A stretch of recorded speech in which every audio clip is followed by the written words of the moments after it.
Hello दोस्तों, कैसे हो आप सब। मैं आपकी दोस्त and host miss Poonam Sharma.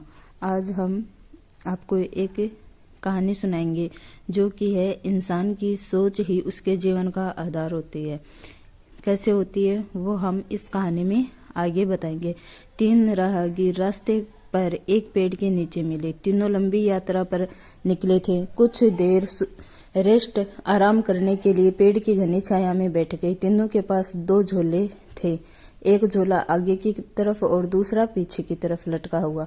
तीनों एक साथ बैठे और यहाँ वहाँ की बातें करने लगे, जैसे कौन कहाँ से आया है, कहाँ जाना है, कितनी दूरी पर, घर में कौन कौन है। ऐसे कई सवाल जो अजनबी एक दूसरे के बारे में जानना चाहते हैं। तीनों यात्री कद काठी में एक समान थे, पर सबके चेहरे के हाव भाव अलग अलग थे। एक बहुत थका निराश लग रहा था, जैसे सफर ने उसे बोझिल बना दिया है। दूसरा थका हुआ पर बोझिल नहीं लग रहा था और तीसरा अत्यंत आनंद में था।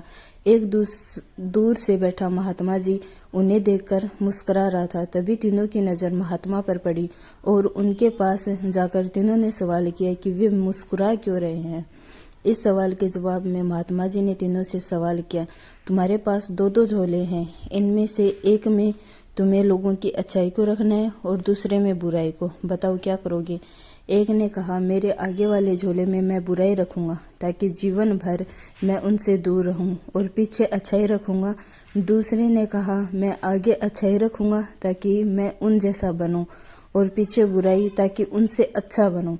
तीसरे ने कहा, मैं आगे अच्छाई रखूंगा ताकि उनके साथ संतुष्ट रहूं, और पीछे बुराई रखूंगा और पीछे के थैले में एक छेद कर दूंगा, जिससे वो बुराई का बोझ है वो कम होता रहे और अच्छाई ही मेरे साथ रहे। अर्थात वो बुराई को भुला देना चाहता था।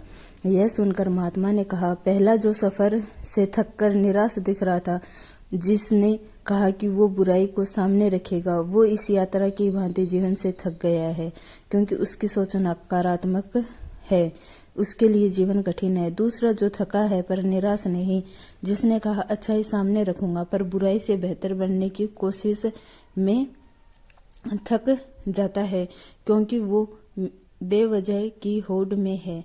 तीसरा जिसने कहा वो अच्छाई आगे रखता है और बुराई को पीछे रखकर उसे भुला देना चाहता है, वो संतुष्ट है और जीवन का आनंद ले रहा है। इसी तरह वो जीवन की यात्रा में भी खुश है। तो दोस्तों, इसी तरह हमें भी हमारे जीवन की यात्रा में जो कैसी भी हो, नकारात्मक सकारात्मक, उसके अंदर खुश रहना चाहिए। Please like